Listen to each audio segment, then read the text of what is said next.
Story. Tell me a story. How did it all start? Do you remember? Oh, now what happened? How did it stop? This is Small Business Origins. Yeah, what's up, everybody? Welcome back to another episode of Small Business Origins. You're tuned in. It's our nationwide search for entrepreneurs that have a story to tell. And joining us virtually in the studio, I've got an entrepreneur that wants to do just that. From San Francisco, I have Alexis Haselberger with Alexis Haselberger Coaching and Consulting. Alexis, welcome to the show.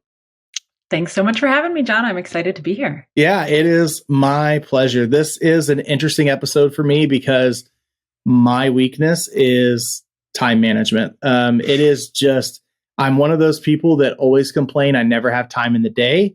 And I am fully aware of the fact that all of us have the same amount of time, and some of us are more productive than others. And so the difficulty that I have with that is all on me. It's my fault. I recognize that. It is just, as an ADHD person who has a million things, a million irons in the fire, it is hard for me sometimes to put those things in order and kind of tackle them the way that I need to. So some days are better than others, but I'm excited because I know I'm going to learn from you today. And but before we hop into all of that, we always start out with an icebreaker question. So we have to go that route first. And today's icebreaker question is, all in all, who is more likely to cry during an emotional moment, you or your spouse? Oh, 100% me. That's not even a question. I mean, I think I have been with my spouse for almost 20 years, and I think I've seen him cry twice, and it was both when people died. Severe issue. Yeah. Yeah. I mean, and I'm not a big crier either. I don't cry very often, but if it were a showdown between the two of us, I'm the one crying first. That what my kids will tell you is I actually just cry at inappropriate moments. I'm like, oh, it's like a tear-warming commercial, and then I'll get teary or something like that. But I don't cry at the big stuff. See, that's me. I'm very similar. I'll cry at the big stuff too. I'll just go out and say 100% that you would think stereotypically you're correct, and stereotypically mine and my wife's relationship is incorrect, because, if you're just going by stereotypes alone, it's the woman's going to be emotional and cry and all that kind of stuff. Not saying I agree with it. It's just how society views it. And for us, it's the opposite. It's me. I'm like the big softie that I'll be scrolling TikTok and then I can just hear the sound. Like the big one for me is the to infinity and beyond. And then it's got this, the sad music behind it. Instantly tears. Don't even know what it's about. I'm just crying already, and so my wife kind of pokes fun at me for that, because we'll just be sitting in bed and she'll hear that audio and then just look over at me because she knows. And then she'll just see my eyes are watery and she's like, oh my God, what are you watching? I'm like, don't worry, you're getting it too. And then I'll watch her watch it and she has no reaction emotionally. And I'm like, you're so cold hearted. And she's not, but we always kind of get at each other for that, because I don't know. I think it was after I had kids. Before I had kids, I was the type of person that, and I still am this way a little bit, in the moment. For instance, when my father passed away, I was 16 years old and I was cracking jokes at his funeral, and it wasn't in a disrespectful manner. That's just how me and my dad were. So that's what we were going to do. If it was me, he'd have probably been doing the same thing. We're going to crack jokes because that's just how we deal with that situation. I have gallows humor. So I deal with sad situations by trying to not be sad and laughing through it. But you're right. Those inappropriate moments when it's some sappy TV show or TV commercial or a TikTok video, big time tears. Oh my gosh. Yep. And all of the tired dad videos and the little kids growing up into big kids or to adults, all of them get me every single time. Well, the next time your wife pokes fun at you for this, I want you to just tell her, hey, I'm doing the really important work of breaking down gender stereotypes. That's right. And I'm showing my kids that it is totally normal for men to have emotions. 100%. I am just setting my kids up for success in the future. You are. Yeah, yep. It's... Yep. And that your kids will have less therapy because you cried. and as much as it is a joke that we're saying it, it is kind of a serious thing too. I have no shame in the fact that I'm an emotional person sometimes. Good. Because you have to, no matter who you are, you have to deal with the emotions in some way. And here's the deal. Everybody's emotional. It's just some people may come home and kick the dog or unfortunately go to domestic violence or child abuse or something else, but they're still expelling those emotions in some way. So it's like, deal with it in a healthy way, But totally. Right? I know this is supposed to be a more lighthearted podcast, so we'll get back to that. Let's make it all about you, just like it actually is. Alexis, where did you come from? What's your origin story? How'd you get into entrepreneurship? Yeah. So I honestly, I'm one of those people that never, entrepreneurship was actually not a thing that I was thinking about when I was younger at all. I don't know what I wanted to do, but I worked in startups for the first 15 years or so of my career. And I'm in, San Francisco, Silicon Valley. You work for startups because that's what there is here, right? And one thing that that happened over that time is it's like you just see people burning out around you because they're working really long, hard hours. You're trying to build something from scratch, right? And you're trying to do it against the race of time and all of these things. And so I worked in startups and I was familiar with entrepreneurship. Like every boss I've ever had was the CEO of a business, right? And so I just didn't think about it for me. I thought I'm too risk intolerant. And then what happened is the last startup that I worked for went out of business, as many startups do, right? I think 90% of startups. And I had worked for the same CEO at two different companies, across the last 10 years. And I had built up a lot of autonomy and a lot of trust. And I felt like I didn't have a boss, even though I did. And so the prospect after that shut down of me trying to go get another job was so distasteful. I was like, I don't want to do that. I don't want to go prove myself to somebody else. I'm not interested in that. I know what I'll do. I'll start a business, right? That'll be better. And it has been a lot better. But also it's kind of, it's interesting because I just didn't see myself as somebody who was super, risky, right? And I still think starting a business is risky. But once it became hey, it's that or go work for somebody else again, it was a clear path for me. And then in terms of what was I going to do, time management and productivity stuff is stuff that people have been coming to me for advice for years. Because I never worked long hours when I was working at startups. I mean, that same CEO, I remember he used to say, Alexis can do in 20 hours what anyone else can do in 60 hours, right? And so that seemed like it was an obvious product market fit of there is a skill set I've developed that isn't something that comes easily to a lot of people. And honestly, it didn't come super easily to me either. You mentioned you have ADHD, and I actually learned last year that I also got diagnosed with ADHD. And so it's kind of like a lifetime of coping mechanisms that now I can help other people with, right? Yeah, I did the same thing. I found out 3 or 4 years ago, or I don't know, I've lost track of time. Yeah. But same thing, I was an adult. So I never realized why I had all of these issues and why it was so hard for me to stay focused on things, why I prefer, a couple bite-sized tasks versus one large task that takes a long time and you don't get to see your progress in it very often. And I realized all of these things about myself, but then I didn't understand why, and I would just cope with it, just like you said. I mean, that makes perfect sense. We talk to so many entrepreneurs that kind of make things out of, their businesses born out of necessity or kind of accidentally because they find out they're good at something. What exactly did the transition look like of working for someone and then going to working for yourself? I mean, was that a voluntary thing, or was it because of the shutdown of the business that it was like sink or swim? If I want to eat next week, I'm just gonna have to figure it out.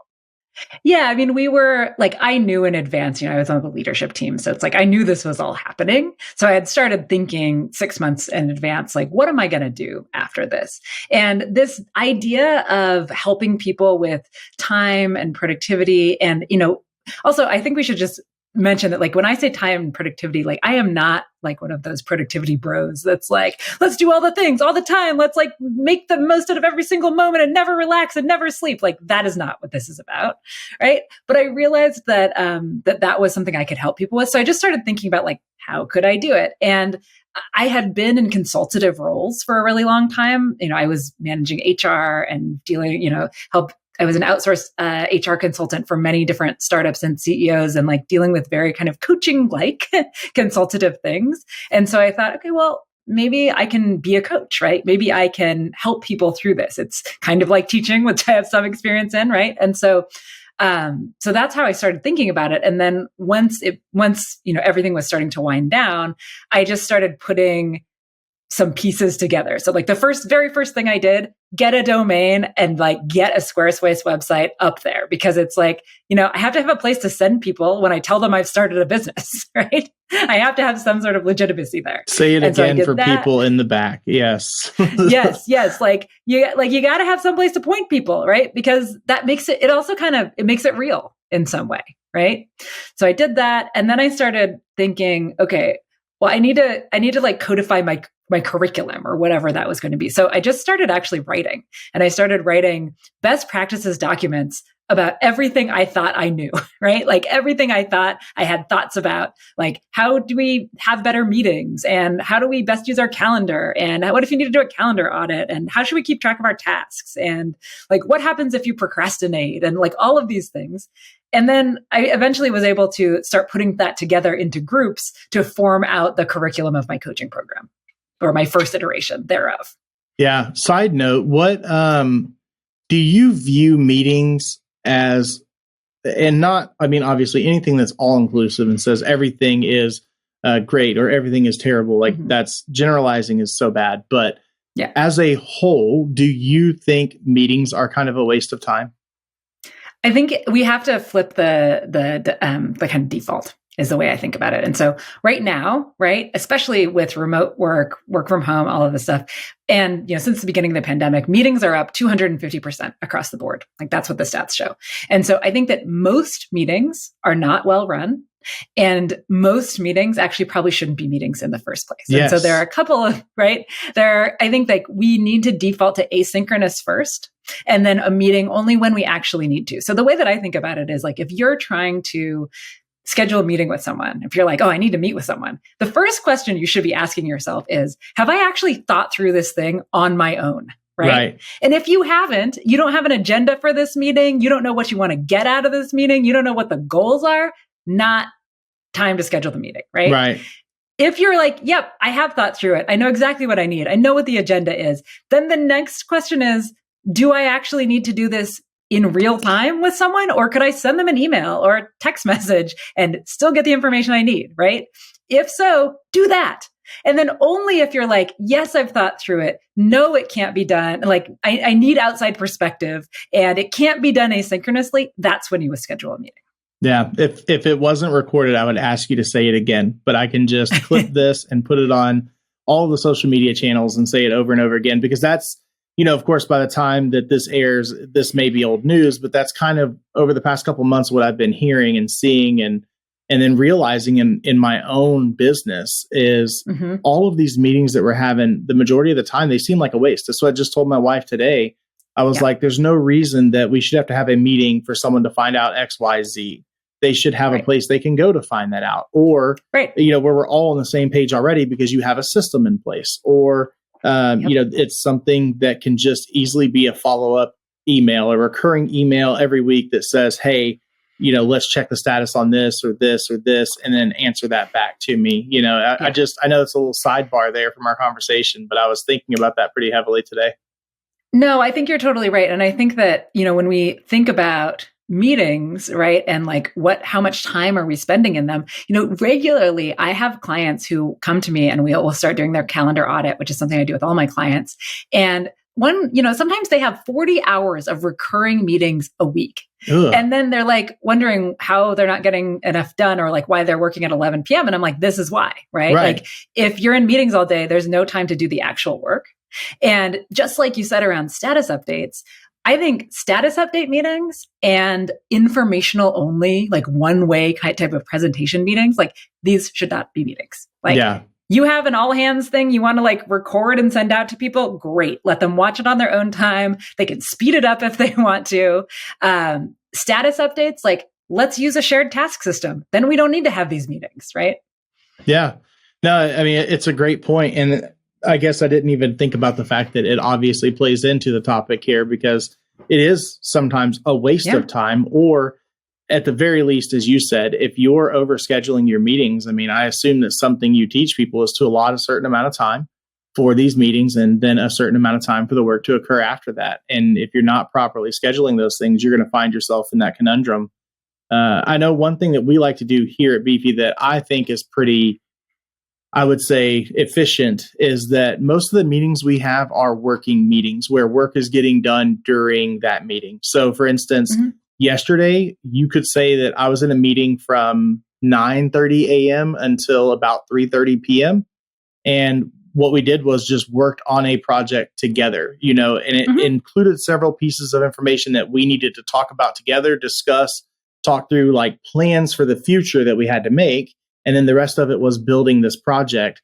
So it just kind of played hand in hand. It went really well as far as using our time. We got all the work done, something that's been on our plate for a long time because we're both ADHD. So it's just like getting us together is like two blind squirrels trying to find each other, And so we finally got to sit down, get together, hammer out all that stuff, and then get the work done while we're there. Because if we don't, like you said, it's going to wind up with that. My laptop's going to be on my lap at 11 o'clock at night, and I'm going to be working until midnight, 1 a.m. And then he's going to be doing the same thing, all because of this one project, or because of the fact that we took up most of our time during the day with something else that, could have easily been replaced with productive stuff. So I love it. And I think that sounds like a working session, not necessarily a meeting. Yeah, right? Like I would count those differently. And I think it's kind of intentionally scheduled that way so that instead of just, because there were meeting topics that I would say probably most people traditionally would just, hey, let's call a meeting and talk about these things and figure out which way we want to head and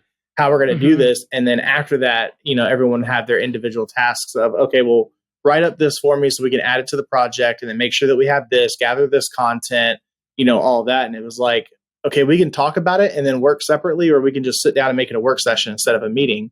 And, it kind of works out better that way. Totally. Yeah. Yeah. I think there's a lot. And also, just as a random aside, if you both have ADHD, another reason that probably works well is the concept of body doubling for folks who have ADHD, where just having somebody next to you, even if they're not doing what you're doing, is going to be much easier to actually make that thing happen. Yeah. I could not agree anymore. I find that all the time where it's like, I always just attributed it to misery loves company. And it's like, I have to do this task. I don't want to do this task. But if Andrew's there, even if he's just saying a couple of things every now and then, and I'm doing all the work, it helps. And he absolutely does that to me all the time. Like, hey, I need your help on this. Okay. And then I'm just sitting there and it's like, so we worked on this project for 2 hours and I answered 2 things. Like, did you need me, or did you really just need somebody there as like your support system, But it works. So as long as it works and the work gets done, hey, I'm all for it. So I know that you have some really awesome accolades. I don't know if you'd call it accolades, but like you've worked for some really powerful companies and done this. So we know this is a big topic. Like this isn't just something where, if you just got extra money you want to throw away and have somebody come in and say that they're making a difference for your company. Like this is something that people actually value. So can you tell us about what it is exactly that you do for companies like Google, Lyft, Workday, Capital One, Upwork, all of those that are on your resume? Why are they hiring you? And why should I, as a small business or as a medium-sized business, consider hiring you as well? Yeah, great question. So there's a few ways that I interact with companies, and I also work, for individuals also. So it's like you could come to me via your company, or also you could just come to me completely irrelevant to your company because you need help in these areas. So both of those avenues work for me. When I work with companies, there are 2 ways that I do this. So one way is that I do really hands-on workshops. So I might come in for 90 minutes. We're going to do a really targeted workshop. In fact, I have one called Making Meetings Better, right? That is specifically what we're going to go through, like when should we schedule a meeting? Why? What about recurring meetings? We're going to be talking about how to do a meeting audit. We're going to be practicing doing a meeting audit. We're going to be, we're really going to be targeting something specific, so that and those are usually larger format, right? We're having, depending on the size of the company, anywhere from like 20 to 500 people or even more can be in one of these workshops. We're doing that all together virtually often, right? Another way that I work with both companies and individuals is through coaching. And so I have group coaching and I have individual coaching. And often, with a lot of those companies that you mentioned, I will be coming in and coaching specific individuals or a group of individuals. And what I do with that is I take everybody through an arc, right? Everybody thinks that their issues are unique to them, but they're not, right? And the reality is we're all struggling with a lot of things. Now, are you a unique individual who might need different strategies for the things that are going wrong or that are not going as well as you want? Yes, but we still approach it through the same arc. So I'm going to run through it. If it's all right with you, I'll just run through it really quick. I'm all ears. Yeah. Okay. So I start with knowing yourself better exactly as you are, because I think I found that there are a number of different traits, tendencies, scales where they have something to do with how we get things done. And knowing about ourselves helps us to build sustainable strategies that we're not going to have as much trouble hanging on to, right? They're going to be easier for us to build. And so I'm going to give you an example of this, right? One of the things is our chronotype. Like some people are morning people, some people are night people. There's a lot more that go into it. But like for me, I'm a night person. I've been a night person my whole life. I have certainly tried many, many times to become a morning person. Doesn't work. Waking up is the hardest part of my day, has been the hardest part of my day since I was 5 years old, right? Same. It does not work. That you could talk to me until you're blue in the face about why I should get up at 5 a.m. and get on it just before my kids wake up and have that me time, whatever. Ain't gonna happen. Never gonna happen, right? Not for lack of trying, but just because eventually I can do it for a short amount of time and then I snap back to who I am. Right? So there's a lot of things like that where we want to find out who are you actually so that we don't have to work so hard, right? So that we can build strategies around you. We also start with some time tracking. So what are you doing for a whole week from the moment you wake up to the moment you go to bed so that we can look at it and ask questions, right? Around, what are you surprised by? What are you spending too much time on? What are you spending not enough time on? How well are your actions aligned with your goals and your values and all of that? Then we move into task management. So task management is time management, right? It's about what are the things that we need to do, where are we keeping track of them, and how do we keep that engine rolling? A lot of some people are keeping them in their brain, right? And so getting things out of their brain, or if they're not keeping them in their brain, they have a notebook on their table and also Post-it notes, and they're using Asana, and they're using reminders on their phone, and they've got a million places where things could be. And so we're going to build a single trusted system so that everything goes in one place and that we can prioritize linearly. Then we move into the prioritization, which is what do we say yes to? What do we say no to? What are we going to extract ourselves from, even if we already said yes? How do we prioritize in time? Not high, medium, low, but when are we going to do these things? What are the things and when are we going to do them? Because you and me and everyone else, we are all going to die with a big, long list of things we didn't do. That's just part of it, right? We're not going to quote, do it all or get it all done. And so I teach people how to prioritize in such a way that the things that they did today, they know were more important than the things they didn't do. Yeah. Because there's always going to be things you didn't do. Yeah, I feel attacked.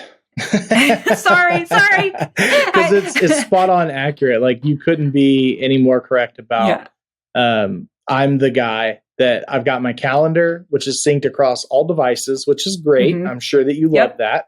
It's on my phone. Great. It's on all of my profiles for Gmail, everything. Yep. But I also have the notebook. I also have Post-it notes. I have, a scattered desk of this is this project. This is that project. The notebook is a big one for me where it's just page after page of I'm writing everything down.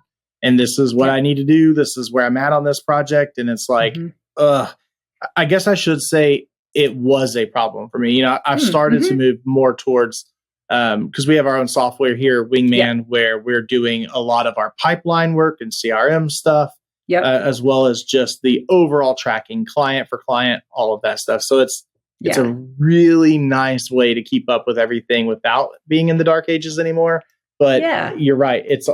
A lot of it winds up in my brain too, because it's you know what? Right. Maybe I don't want to transfer it to that CRM right this second or to my calendar. And it's it's like when you and I tell ourselves, I'll get gas in the morning before I have to head to the office or to somewhere else. And it's good and well, you're going to be walking out the door 5 minutes later than you wanted to, and you're not going to have time to stop and get gas. And I do that to myself all the time. I'll put that in my calendar as soon as I get home tonight. Or, Right. you know what? I don't need to put that one in my calendar. I'll remember it. It's fine. Yeah. And then No. when a client's calling me mad, that day or something else is happening, I'm like, yeah, you're an idiot. You should have put it in your calendar.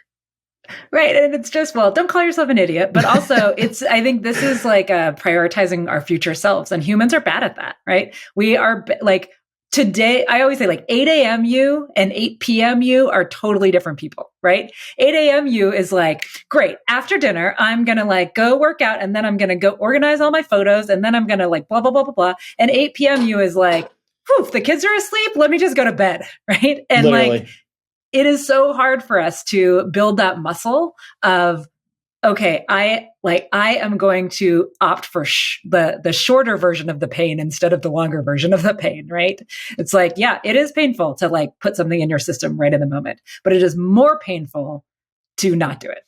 See, that's me. Like right now I'm on a weight loss journey, so at the time of recording this, I've lost about 25 pounds, give or take. Just depends on the day, the time, and what I had to eat for lunch today. And so part of that was my wife and the people around me, the people I work with. It was like, we are each other's accountability. Let's eat better. Let's work out more.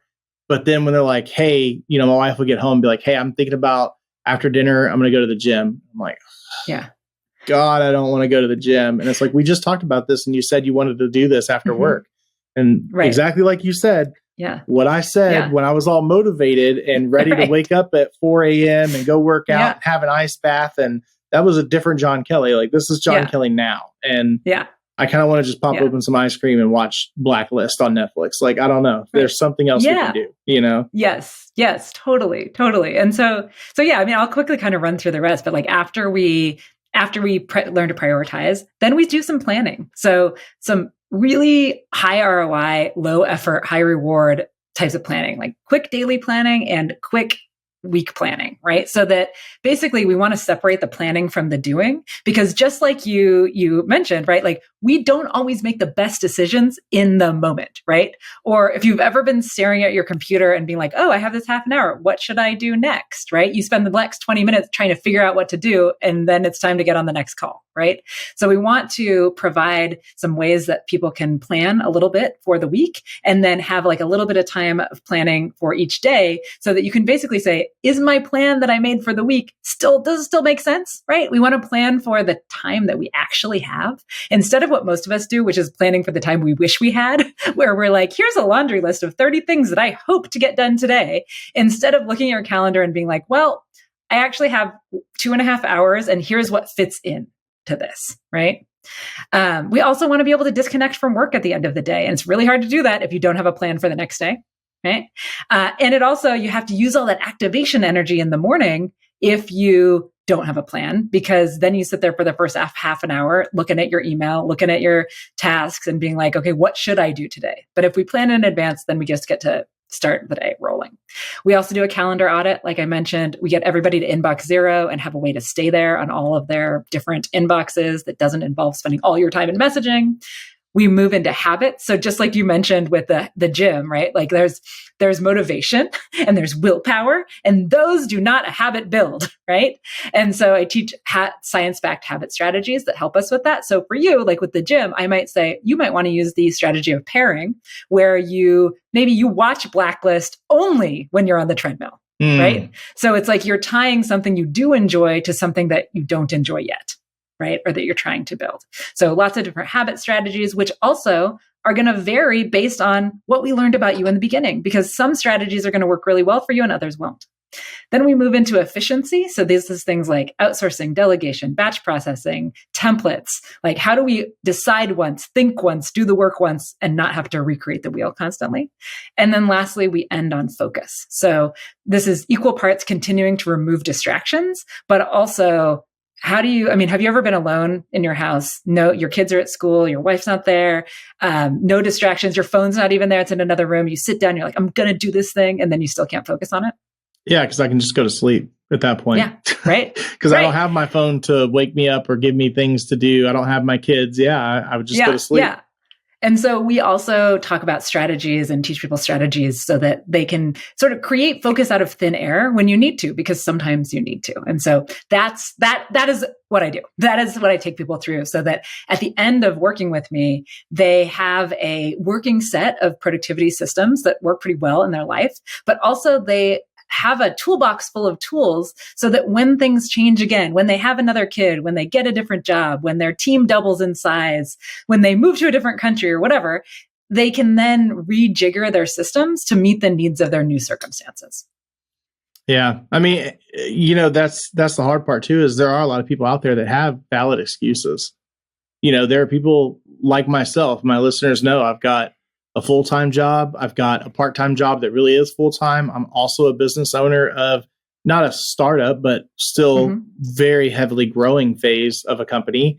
And then I've got just everything else, 3 kids, wife, like hobbies that I would like to go enjoy, so it's just one thing after another that pops up in your life. And it is easy too to blame that stuff, to let that be the scapegoat and say, well, I've got a lot going on. So it is what it is. And it's like, yeah, it's not really an acceptable reason to not be productive and squared away, but it does make it more difficult sometimes. Right. Well, and also I think so much of this is just about choices, right? It's like, we're not going to be able to do everything all at once. Most of us cannot have like 3 side projects happening all at the same time and expect to be making significant progress on all of them. Right. It's kind of moving from being reactive, where it's like, yeah, there will always be more. Like if you go to your inbox any time of day, there's always going to be something for you to do there. Right. Always. There will always be more work. Like you and I, we could both work every single day for 18 hours a day for the rest of our lives, and there would still be more work tomorrow. Right. Always. And so it very much becomes about, how do I want to use my time in a way that feels good to me, so that you can have room for some of the things that you're trying to make room for? Will you be learning to like throw pottery and learning to play the guitar and having like 3 hours a day to read all at the same time while you also have a full-time job and children? Probably not. Can you make room for a couple hours a day to do things that you want to do? Probably. Absolutely. Just let me see if I'm correct on this. If I'm not, feel free to tell me I'm wrong. But your workshops, I'm assuming this is where I would attend as someone who wants to get better. And you're going to teach me the tips and tricks to put into place myself in my own life. And then the one-on-one coaching is going to be more of I'm not only going to teach you how to do that and fuel you with the motivation and ability to do it, but I'm also going to kind of make those suggestions and more of a done with you type strategy. Is that right? Yeah. So, I would say like workshops that's something where like I don't run public workshops. Like you as a person couldn't show up at a work. I mean, very occasionally, but like that's not a huge part of what I do. So for companies, it's going to be about a specific topic. You're right. You're going to get tips and tricks. We're going to be interactive the whole time, because like nobody wants to sit around listening to somebody talk for, a long time when they can't participate and something like that. So we, every 5 to 7 minutes, we're doing an activity. We're like, really implementing this stuff. But coaching, on the other hand, is like that whole arc I shared. That's what we're doing through coaching. And it is like when we're doing task systems, like you're screen sharing with me and I'm like, tell me about that, right? Okay, what is the next action for that thing? When can you actually do it? Oh, I wanted to do it yesterday. I'm like, well, it didn't happen yesterday. When is it actually going to get done, right? And so that's a much more of a hands-on, bespoke, individual kind of a thing. And I run a group coaching program as well that still gets some of that too, because it's like there will be a volunteer who's going to share their screen, and we're all kind of chiming in there as well. That makes sense. So are you doing any type of education online, whether it be, go to the website and find out more information, go to YouTube and watch some of my videos, social media? Are you releasing this info to the public? Yeah, I am. So I write a blog post every single week about these topics, and I send that out to my email list. People can certainly join that. That is free. I have a YouTube channel. Also, I produce a weekly video on the same topic as the blog post. So for people who are learning in different modalities or just want some doubling up there, of course, I'm on the socials and things as well. And then I do have 3 online courses and a 4th one that is going to be released next week, actually. So I have an online course, and these courses are through Udemy, on Udemy. And so You can either access them as a person, you can just go buy a course. They're very inexpensive. Or if you have a Udemy for Business subscription, as many companies do, then you can just access those as part of your subscription. So I have courses on time management, kind of the basics, the things that we talked about. I have another one on hybrid leadership. So, how do we manage our hybrid teams? I have another one on how to work from home productively. And that was a direct result of 2020 and all my clients being like, what? How do I do this? You need to put something up there immediately. And then I have another one coming out next week about that's actually done with a colleague who is a parenting coach. And it's about how to survive and thrive as a working parent. That's one I'm definitely going to have to look out for. So if there's like one thing, if you could have the entire world's attention, and it's like, this is maybe the one thing I've seen in every person I've talked to, or the one message you would want to spread to the world and just kind of get across to everybody, you know what that would be? Can I have two? Sure. Let's do it. Okay. So the first one is going to be, don't rely on your memory, right? Our memories are not a great place, even for those people who do not have ADHD, and that is many of my clients as well. Our memories are not a great place for storing information. We want to, long-term memory, sure, but for everything you have to do, externalize it. Get it into a system so that you're not spending your brain cycles worrying about, did I forget something? Is something going to drop? Where did I miss the ball? Etc. And then the other one would be, just turn off all the damn notifications. Like, you do not need to know that an email has just come in. You do not need to know that somebody liked your Instagram photo. You do not need to know that your favorite TikToker has a new video up. These things destroy our ability to concentrate and be productive. And there are studies that show that every time we get distracted or interrupted, even when it's our own brains, like we're working on something and then we're like, oh, my kids' shoes are getting too small. Let me open up a tab and just search on Amazon really quick. Even when we do that it takes us on average 23 minutes to refocus. Yep. Not 23 seconds, 23 minutes, right? And so if you remove 5 notifications a day, right? You're getting back over an hour, right? An hour and a half. So that would be, I'm very passionate about notifications. I'm sorry I asked, because I have FOMO. Okay. I've got the fear of missing out. So I am I would probably make your skin crawl if you look at my screen time on my iPhone, because you would see how many hours I spend on certain applications every single week and be like, John, you don't need any of my classes. You don't need any of my training, because as you can tell, this whole show, I've been nodding because I've heard what you're saying. This is not, you're not telling me something I haven't heard before. There are a few things. I'm not discounting you. I'm not saying that rudely. I'm just saying I know these things. Surprisingly, I've heard this stuff. Yeah. But if you looked at my screen time, you'd be like, well, if you delete TikTok and Facebook and Instagram and, all this stuff, then you would have instantly, I don't know, probably 20 hours a week right back in my time. But you know what's interesting about that? You're not going to delete TikTok, and neither am I, right? I like TikTok too. Yes. It's just there are tweaks that we can make, right? And so, I think TikTok is actually the only form of social media I've ever felt had an addicting pull. Yes. And so I just have really strong boundaries around it now. It's with TikTok, I know I don't have self-control, so I only let myself access it on the weekend. And other than that, I just don't. And also, if you turn off the notifications, then you won't have as much FOMO. Because the FOMO comes from seeing that there's something there and then having to resist. It's much easier for humans to remove temptation than it is to resist it. And so you don't need to get rid of it all entirely. Just make it a little bit harder for yourself to access. Yeah. And if you don't believe as a listener in the things that Alexis is saying and that I'm saying right now, then watch The Social Dilemma on Netflix. Yeah. And see that it's not just you being my guest expert on this subject and just saying this is a really cool, profound idea that I have. This is a very well-known, documented thing that they are scientifically going and trying to make you want to get back in, because when they have your attention, they're selling you to other people, plain and simple. That's what they're doing. So you're 100% correct. And I've actually, a lot of people, somebody in my neighborhood actually told me that. He was when I get home at 3:00, I turn off all notifications on my cell phone. So I don't get your phone call, your text message. When I want to check it, I will get it. But other than that, it's not notifying me that I need to look.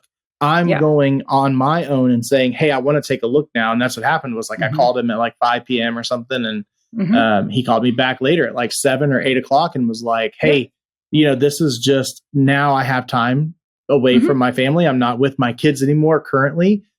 So I can take your phone call. And I respect that. Like, I get it. I'm like, hey, that's really smart. I wish I had that willpower. Maybe I will get there sometime. But it's definitely something I totally agree with you on.